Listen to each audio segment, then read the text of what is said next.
terima kasih Anda masih bersama kami di Seputar Bali Pagi Akhir Pekan. Nah, seperti yang sudah kita sampaikan tadi ya Yupi ya, bahwa hari ini kita kedatangan bintang tamu atau narasumber kita hari ini yang tentunya akan membahas terkait dengan guru. Nah, bagaimana sih peran guru di era saat ini ya kan?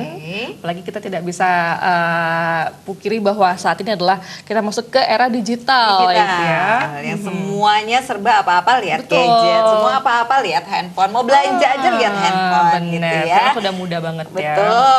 Nah, telah hadir bersama-sama dengan kita Ibu Ika Desi Budiarti SPD MPD. Selamat pagi Ibu Ika. Panggilannya Ibu Ika, Ibu Desi, Ibu Ika. Ibu Ika.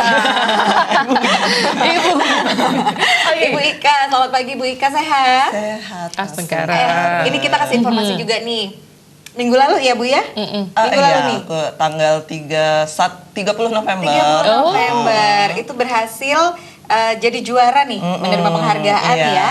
Oke. Untuk lomba karya inovasi pembelajaran untuk tingkat guru pendidikan menengah dan pendidikan khusus kategori SMA. Kategori SMA. Congratulations. Congratulations. Ibu. Nanti kita tanya inovasinya bener. seperti apa. Iya. Inovasi pendidikan inovasi guru-guru seperti apa ya? Betul sekali. Tapi kita sampaikan dulu satu informasi berikut ini pemirsa. Jadi Hari Guru tahun 2019 dinilai menjadi momentum meningkatkan kualitas pahlawan tanpa tanda jasa ini agar lebih melek teknologi. Dan hal tersebut menyusul pidato Menteri Pendidikan dan Kebudayaan yang menyatakan guru ke depan harus aktif mendidik dengan mengurangi kewajiban administrasi. Seminar pendidikan ini sebagai bukti besarnya Ketua YPLP PGRI Kabupaten Badung, Made Gede Putra Wijaya mengatakan guru harus berusaha maksimal meningkatkan kualitas kualifikasi dan kompetensinya dalam mencerdaskan kehidupan bangsa, sementara pihak pemerintah juga harus siap dengan dukungan kapasitas terhadap guru tersebut. Menurutnya globalisasi dan teknologi adalah tantangan bagi guru saat ini. Karena masih banyak usia guru di atas 50 tahun dan sampai saat ini masih gagap teknologi, sementara banyak fitur baru yang harus dikuasai para guru saat ini. Oleh karenanya diharapkan para guru yang ada lebih sering diberikan pelatihan-pelatihan atau workshop untuk mendukung kinerjanya dalam mendidik anak bangsa. Ditambahkannya, memang saat ini sudah sering dilaksanakan pelatihan kinerja para guru, namun masih bersifat perwakilan mata pelajaran tertentu saja. Untuk itu diharapkan ke depan semua mata pelajaran dan guru diberikan pelatihan yang sesuai dengan kompetensi. Merupakan tantangan yang harus dihadapi oleh guru, oleh karenanya bagi guru-guru yang berasal dari kaum milenial, saya kira tidak ada persoalan ketika ia mau memahami, menguasai soal teknologi. Akan tetapi guru-guru yang boleh dikatakan sudah saat ini misalnya berusia 50 tahun, dia 55 tahun, jadi sementara di hadapannya banyak fitur-fitur yang harus dia kuasai dalam rangka mengaplikasikan tugas-tugasnya. Putra Wijaya sangat sepakat dengan langkah yang diambil oleh Menteri Pendidikan dan Kebudayaan yang memaksimalkan digitalisasi dalam pembelajaran siswa saat ini, sehingga administrasi yang berlebihan yang harus dilakukan guru bisa dilakukan seminim mungkin. Jaya Kusuma, Bali TV. Guru wajib melek teknologi. Apakah semua guru sudah melek teknologi? Ibu Nah. Ika? Menurut Ika gimana nih? Jadi sebenarnya ada tahapan-tahapan literasi ICT yang harus dikuasai guru. Jadi kalau tahapan pertama tidak dikuasai, maka akan susah untuk masuk ke tahapan selanjutnya. Tahapan pertama itu ada emerging. Emerging itu berarti menyadari pentingnya teknologi dalam pendidikan. Nah, kemudian applying, berusaha mengaplikasikan bagaimana teknologi itu dalam kegiatan pembelajaran. Nah, kemudian yang selanjutnya itu integrating dan yang terakhir adalah transforming. Jadi di tahap transforming itu kita sudah mulai menciptakan konten-konten yang bisa digunakan dalam pembelajaran. Jadi sebenarnya poin pertamanya itu adalah di emergingnya, bahwa guru itu harus benar-benar memahami pentingnya bahwa apalagi anak-anak kita sekarang ini adalah anak-anak digital natif. Jadi anak-anak digital natif itu adalah anak-anak yang memang sedari lahirnya mereka sudah menguasai teknologi. Baru lahir aja sudah dijepret sama orang tua. Baru lahir sudah di-upload. Belum lahir pula ya. Iya. Masih Jadi mereka itu dari struktur otaknya, cara belajarnya memang berbeda dengan kita. Kita ini masih terkategori digital imigran. Jadi masih ada peralihan dari dunia teknologi dan dunia nyata. Kalau anak-anak sekarang itu gap antara dunia teknologi dengan dunia nyatanya itu sangat kecil sekali. Jadi di sana guru itu benar-benar bagaimana menciptakan kegiatan pembelajaran yang bisa mengakomodir sifat-sifatnya anak-anak digital. Oke, sifat-sifat Benar, anak digital. sifat-sifatnya ya. Jadi kalau kita lihat sekarang ini juga anak-anak ini udah pada apapun digital ya kan. Mau kita ke suatu tempat sudah bisa dengan digital. Iya, sudah bisa diakses dengan digital kalau ya. semuanya sudah digital nih. Nah, kalau menurut Ibu sendiri nih gimana sih karakteristik dari anak-anak digital zaman sekarang itu? Anak-anak digital natif itu dia anak-anak yang lebih suka kebebasan daripada mengikuti aturan-aturan yang baku. Dia itu anak-anak yang lebih ekspresif daripada kita. Kemudian dia anak-anak yang lebih suka mengunggah konten. Kalau kita masih doyan ngunduh di mana-mana, ngunduh. benar. Mereka sudah membuat konten, unggah. Kemudian lebih suka bermain, lebih suka berkolaborasi juga dengan temannya daripada berkompetisi. Kompetisi mereka oke, tapi dalam kegiatan penemuan konsep atau misalnya mereka lebih suka untuk berkolaborasi. Jadi itu pun juga sejalan dengan yang diharapkan oleh pendidikan Indonesia. Kan ada 4C yang diharapkan di dalam target dari pendidikan Indonesia, yaitu kreativitas, kolaborasi, berpikir kritis, kemudian berinovasi, dan juga berkomunikasi. Oke. Itu 4C Iya, yang 4C. memang harus kita Ya, target untuk pendidikan Indonesia ke depan yang harus dikuasai oleh anak-anak biar bisa mereka hidup di masa depannya. Oke, nah terkait dengan kan beberapa waktu lalu ini menang lomba gitu kan menjadi juara, yaitu adalah guru inovasi. Inovasi. Ya. Inovasi apa yang waktu itu diciptakan untuk proses pembelajaran untuk anak-anak zaman sekarang nih? Oke, jadi waktu saya lomba inovasi pembelajaran itu prosesnya lumayan lama dari bulan Mei kalau nggak salah saya mengajukan proposal.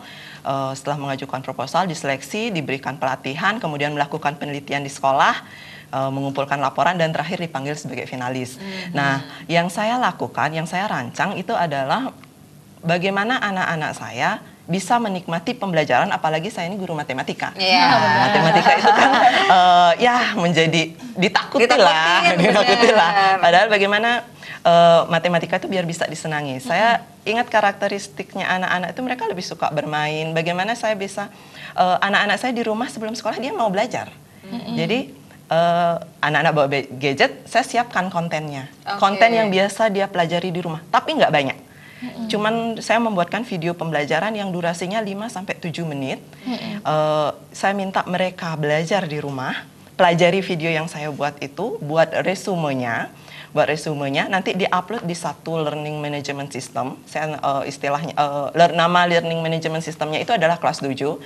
Kelas Dojo itu pun sendiri sudah mengakomodir karakteristik anak digital natif karena dia ada icon monster, jadi fun untuk anak-anak. Seperti sosial media sekarang Facebook kayak gitu, mirip seperti itu. Jadi sudah familiar di dunianya anak-anak. Nah, di videonya itu sendiri yang saya lakukan adalah karena kita ada di Bali kan, bagaimana melestarikan budaya Bali tapi dengan melalui teknologi. Jadi yang saya buat adalah membuat video pembelajaran ada di matematika namanya transformasi geometri. Kita mempelajari tentang pergeseran suatu benda, membentuk suatu motif yang baru, kemudian pencerminan, dilatasi, jadi membesarkan objek seperti itu ada materinya di matematika. Itu yang saya lihat dari lokal genius Bali, namanya Ceniga Bali. Semua pasti tahu kan Ceniga Bali. Di sana kan ada motif-motifnya. Nah, motif-motifnya itu saya buatkan videonya. Jadi kalau kalian belajar, misalnya kalian belajar translasi, ini loh motif Ceniga Bali yang diperoleh dari proses menggeser. Nah, kalau di matematika belajar dari budaya itu istilahnya etnomatematika. Matematika. Ya, jadi saya gabungkan melestarikan budaya dan teknologi. Ini perpaduan. Iya, perpaduan. Gurunya juga berinovasi. Betul. Ya. Sesuai nih sama Pak Menteri yang dibilang Pak Menteri. Ini guru-gurunya juga sudah mulai nih ya. Harus bisa berkreasi berekspresi ya Betul. kan.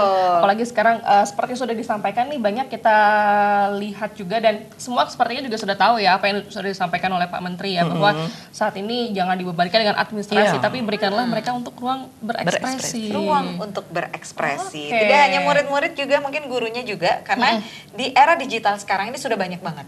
Ada beberapa aplikasi yang kita tahu juga, ada aplikasi itu yang untuk belajar, aplikasi itu untuk belajar gitu. Itu sebenarnya efektif nggak ya? Kalau dari guru bisa memberikan batasan seperti apa, tidak teknologi itu kan bak pisau bermata dua dia. Kalau kita kebablasan tidak dikontrol, anaknya juga nggak tepat. Tapi kalau sudah memberikan batasan seperti yang saya lakukan, saya menerapkan istilahnya flip classroom, kelas terbalik. Jadi urutan pembelajarannya anak-anak itu sudah terkontrol, tapi tetap memanfaatkan teknologi. Di akhir pembelajarannya saya melakukan satu games. Jadi games dia berbasis quizzes. Jadi di pembelajaran itu banyak games yang bisa kita lakukan. Jadi berbasis quizzes, anak-anak nggak nyadar mereka sedang tes sebenarnya. Tapi lewat permainan, gitu ya. permainan di smartphone. Wow, asik ya kalau kayak gitu ya. Benar, jadi udah nggak zaman lagi yang namanya belajar itu mesti yang formal terlalu serius gitu ya, tapi dibuatlah dengan lebih fun. Iya gitu betul, ya. sesuai dengan karakter anak-anak milenial zaman Oke. sekarang ya. Oke, Bu Ika, nanti akan kita lanjutkan lagi, kita mau break sejenak. Pemirsa jangan kemana-mana, kita akan segera kembali sesaat lagi. Tetaplah bersama kami.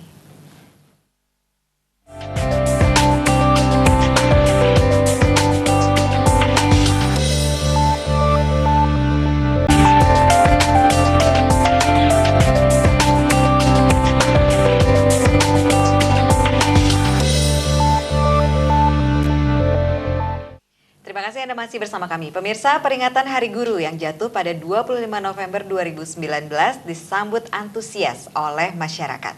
Momentum tahunan tersebut harus digunakan para guru untuk melakukan peran yang sebenarnya, yaitu berinovasi dan berkolaborasi dalam menjawab tantangan yang semakin kompleks.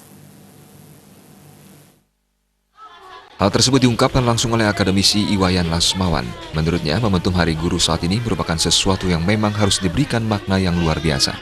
Menyimak apa yang disampaikan oleh Menteri Pendidikan, hal itu merupakan sebuah pengakuan sekaligus sebuah janji untuk lebih memberikan peran kepada guru. Menurut Lasmawan, kini inovasi dan kolaborasi menjadi tuntutan Menteri Pendidikan dan Kebudayaan. Hal tersebut diharapkan tidak hanya berhenti pada tataran harapan, tetapi harus didukung upaya strategis dengan melibatkan berbagai stakeholder, terutama para pemangku kebijakan. Sebab manakala sebuah inovasi yang dilakukan di hulu, namun dalam perjalanannya sampai di hilir, ternyata mengalami abrasi, maka inovasi yang dilahirkan tidak akan berarti. Kalau sebuah inovasi dilakukan di hulu, namun dalam perjalanannya sampai di hilir, ternyata mengalami abrasi, maka inovasi itu tidak ada gunanya. Oleh sebab itu, dalam pemahaman saya, bahwa di samping mengurangi beban administratif guru, pemerintah, kita semua harus hadir juga bagaimana memberikan guru itu fasilitas untuk mengembangkan dirinya, kemudian biaya yang memadai untuk dia bisa berkembang dan meningkatkan profesionalismenya. Karena mimpi indah itu tidak akan pernah terwujud manakala kita mimpi di sebuah tempat dan momentum yang memang tidak mendukung mimpi itu terwujud, termasuk tentang perbaikan pendidikan di Indonesia. Nantinya kebutuhan lain salah satunya biaya yang memadai untuk guru. Hal ini sangat penting yang harus mendapat perhatian guna meningkatkan profesionalisme dari guru-guru yang ada. Komang Yuda, Bali TV.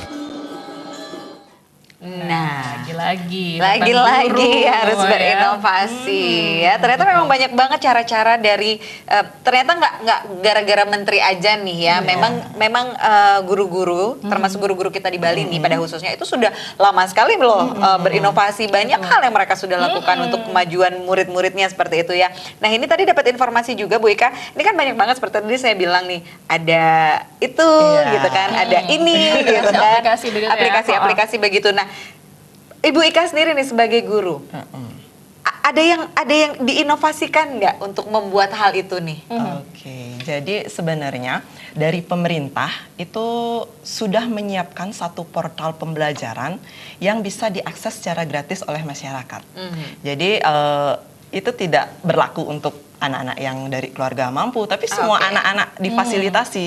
Jadi semua anak Indonesia itu layak mendapat pendidikan 4.0.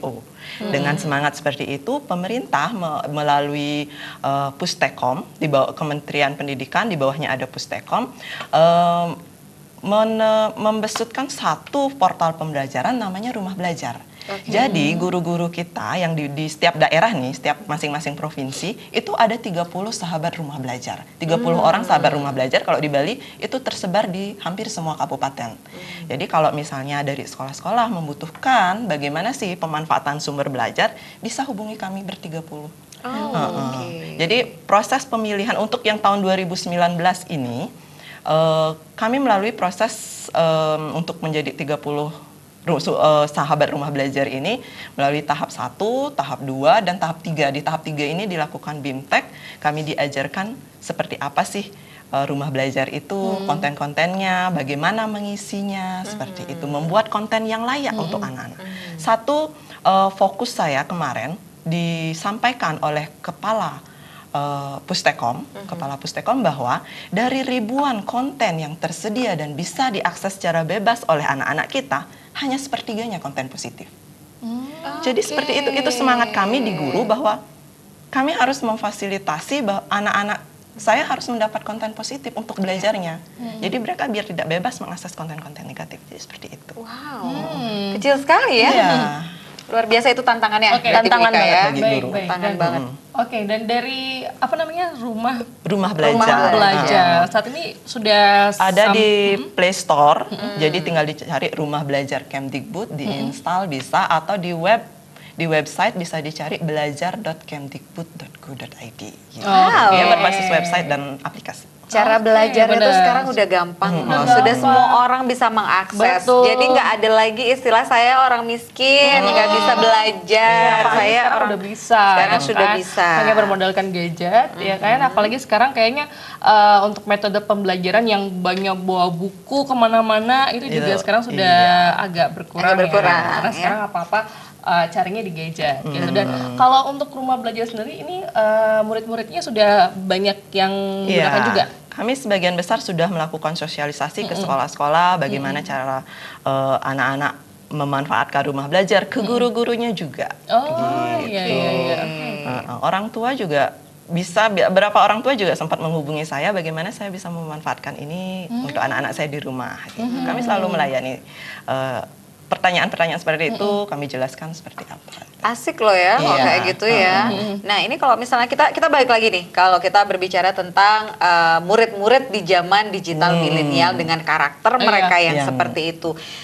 Guru-guru sudah menyiapkan fasilitas, sudah ada. Mereka tertarik nggak sih, Bu Ika? Karena ini seperti kesehariannya mereka, mereka tertarik. Oh mereka tertarik. Mereka tertarik karena kita sudah berusaha memfasilitasi mereka dengan sifatnya mereka, dengan karakteristiknya mereka. Jadi dengan mereka sudah biasa pegang HP, ya kita fasilitasi pembelajaran dengan HP, nggak dilarang jadinya handphonenya, smartphone-nya itu. Jadi seperti itu. Tetangga saya tuh kemarin ujian katanya nih ulangan, udah pakai ulangan Bisa. handphone Bisa juga ya. sekarang, bisa. Luar biasa Bisa. loh. Sekarang juga apalagi seperti yang sudah dikatakan tadi, jadi ibaratnya mereka udah nggak kerasa seperti belajar, jadi Belajar, seperti kayak bermain. aja. Tapi ngomel-ngomel juga loh. Ih, ngomel-ngomel juga. Malam-malam setengah 10 besok anak-anak ulangan ya, jawab ini sekarang. Oke. Iya, jadi gurunya tuh bisa mengakses seperti itu ya, jadi iya. bisa nge-share ya. Iya. Oke, mungkin saya anak zaman lama jadi saya kaget-kaget aja gitu Apa ya. nih? Luar biasa loh.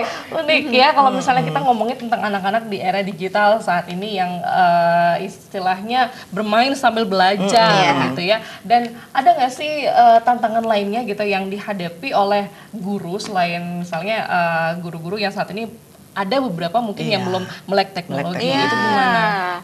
Jadi sebenarnya ada ketakutan kemarin bahwa teknologi akan menggantikan guru. Padahal itu hal yang tidak mungkin terjadi.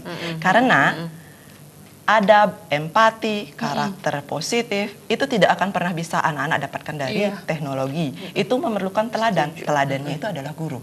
Jadi di sana peran penting guru, peran sentral guru di dalam teknologi.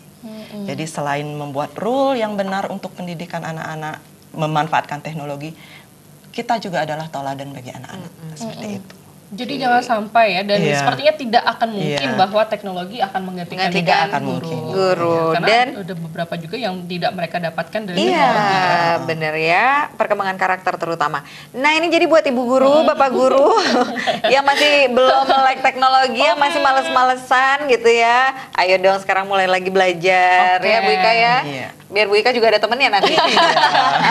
Benar, sekarang jangan sampai dikalahkan dengan para anak-anak generasi digital gitu ya. Milenial gitu ya. Oke, nah ini kalau ngomongin tentang guru dan juga teknologi dan digital, itu memang rutin diadakan pelatihan untuk hal-hal yang seperti itu atau gimana nih sekarang? Dari pemerintah pun tetap setiap tahun itu tetap diadakan pelatihan. Kalaupun tidak difasilitasi oleh pemerintah, ada banyak jenis pelatihan yang bisa kita ikuti secara mandiri dan gratis.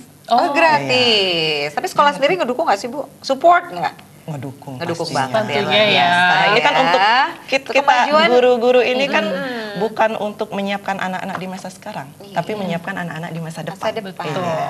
Oh, anak-anak kita berdua nanti. Benar ya. Nanti biar bisa diajar sama Bu Diajar Ika sama Bu juga. Ika. Nanti dicari lagi Bu Ikanya. Jangan ya. takut sama matematika. Kayak mama-mamanya nanti. Oke, kita break aja dulu ya Bu Ika ya. Iya. Baik pemirsa, jangan kemana-mana, kita akan segera kembali sesaat lagi, tetaplah bersama kami.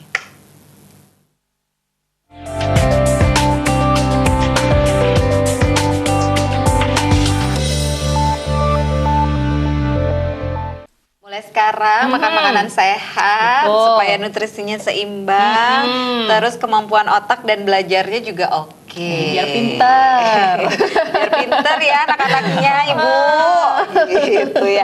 Oke, baik. Kita sudah di segmen akhir nih sama Bu Ika ya. Kalau tadi kita sudah ngobrolin banyak banget terkait dengan peran guru di era digital, kemudian karakteristik anak-anak dan inovasi-inovasi yang sudah dibuat nih oleh guru-guru terutama Ibu Ika sendiri. Nah, closing statement. Oke. Apa yang harapan-harapannya nih? apa Silahkan saja? Bu Ika. Baik, saya rasa guru-guru Indonesia, guru-guru di Bali terutama itu adalah guru-guru yang hebat semua. Karena jadi mari kita bersama menemani anak-anak kita dalam masa belajarnya sekarang, mengikuti karakteristiknya mereka, mari terus berinovasi biar mereka bahagia. Jadi kalau mereka sudah bahagia dalam belajarnya, nanti mereka akan gampang menemukan passion hidupnya, menemukan apa yang dia inginkan, apa tujuannya. Jadi biar jadi kalau kayak saya matematika itu biar nggak lagi jadi yang menakutkan. Ayo kita terus berinovasi, manfaatkan semua fasilitas-fasilitas smartphone itu ada banyak sekali aplikasi-aplikasi yang bisa kita manfaatkan untuk pembelajaran. Nah kemudian mungkin kalau untuk pemerintah, saya benar-benar berharap bahwa nanti ada pemerataan fasilitas. Jadi biar semua sekolah itu fasilitas untuk teknologinya merata. Jadi seperti itu. Oke, fasilitasnya ya tentunya yang harus didukung ya. Nah kalau kita ngomongin fasilitas nih, sedikit lagi ya Bu Ika ya. Kalau ngomong fasilitas, ada beberapa nih mungkin di sekolah-sekolah yang fasilitasnya belum memadai. Itu ada pesan nggak sih untuk pemerintah nih Bu Ika? Ya, seperti tadi mungkin bisa pemerintah melalui pendataan atau seperti apa. Jadi biar benar-benar terdistribusi secara merata. Apalagi sekarang sonasi kan. Iya. Sistem sonasi betul, itu kalau tidak betul. ditunjang oleh fasilitas, Nggak kasihan jalan juga juga, anak-anak iya kita. benar ya. Jadi Aduh. ibaratnya bagaimana guru mau bisa berinovasi kalau dari fasilitas pun tidak memadai ya. Nah untuk para siswanya nih, adik-adik yang lagi menyaksikan, yang sekarang juga mungkin udah baru bangun langsung ambil gadget gitu ya Bu ya, baru bangun langsung ambil gadget. Ada ini nggak ya, ada info PR nggak ya? Iya. Jarang ya kayaknya kayak gitu ya, lebih suka main sosmed Main ya. sosmed dulu, dibuka sosmednya dulu, belajarnya ntar dulu, belakangan gitu ya. benar. Tapi kalau saya pribadi sih melihat guru-guru sekarang kita di sini ya, apalagi kita udah berbincang dengan Ibu Ika gini, ternyata guru-guru juga apa ya, maksudnya mereka itu juga sangat-sangat concern sekali dengan anak-anaknya gitu loh. Jadi apa nih yang kita bisa siapkan untuk anak-anak ke depan? Apa yang bisa kita siapkan untuk anak sekarang dan beberapa tahun ke depan? Itu juga sudah disiapkan. Dan bangga sekali saya punya guru-guru begini loh. Iya, kalau gurunya semuanya kayak Bu Ika ya. Iya, nanti juga Santi juga begitu nanti cara mengajarnya ya. Oke, mungkin itu pesannya untuk pemerintah dan untuk para guru-guru dan untuk para siswa-siswanya nih yang sekarang sudah melek dengan teknologi dan mungkin lebih mahir dengan kita-kita ya. Apa yang mau disampaikan untuk adik-adik kita di Indonesia? Untuk adik-adiknya nih sekarang, untuk anak-anaknya. Untuk anak-anak Indonesia yang hebat. Biasa bilang anak-anak Indonesia yang hebat. Satu pesan saya, kita pintar secara kognitif, secara pengetahuan itu tidak akan ada gunanya tanpa memiliki karakter-karakter positif. Jadi tetap latih karakter positif kalian karena itu perlu pembiasaan. Jadi tetap latih karakter positif kalian karena kalian akan menjadi orang yang sukses melalui orang yang berkarakter. Oke, harus memiliki karakter yang Harus positif. memiliki karakter tentunya. positif. Baiklah, untuk rumah belajar. Nah, ada Boleh yang mau di-sharing lagi nih? di-sharing lagi biar tahu. Baik untuk Bapak Ibu guru, siswa dan juga orang tua, pemirsa semua di rumah, silahkan akses rumah belajar bisa melalui Play Store, tinggal di search di sana Rumah Belajar Kemdikbud atau juga bisa diakses melalui website belajar.kemdikbud.go.id. Nanti silahkan sudah ada tingkatan kelasnya dari jenjang PAUD sampai SMA, ada juga kategori umum. Manfaatkan sumber-sumber belajar yang kami siapkan, yang sudah disiapkan. Kemudian nanti jika memang ada pertanyaan atau keluhan-keluhan atau ada usul saran seperti itu, silahkan dihubungi kami 30 orang sahabat Rumah Belajar Bali. Oke, itu sudah tersebar di manapun di sudah daerah tersebar. manapun ya.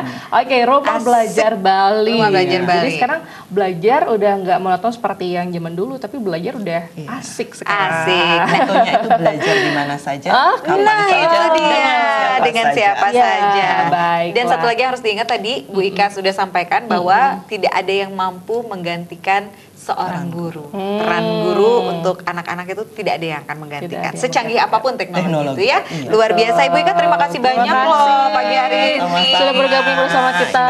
Jadi buka lagi pikiran-pikiran kita berdua ya dan juga masyarakat Bali tentunya Para ini. guru pastinya ya. Guru sekarang udah ini ya, udah inovasinya udah keren-keren Udah banget keren ya. banget. Nanti kita tunggu lagi inovasi-inovasi yang lain. Siap, Ika. inovasi. Kita undang lagi nanti ya. Kita ngobrolin yang inovasi itu yang akan dibuat Oke. seperti apa. Terima kasih banyak loh Bu Iya. Ika. Salam untuk anak-anaknya tercinta luar Iya. biasa. Baik, pemirsa jangan kemana-mana. Kita akan segera kembali sesaat lagi. Tetaplah di seputar Bali Pagi akhir pekan.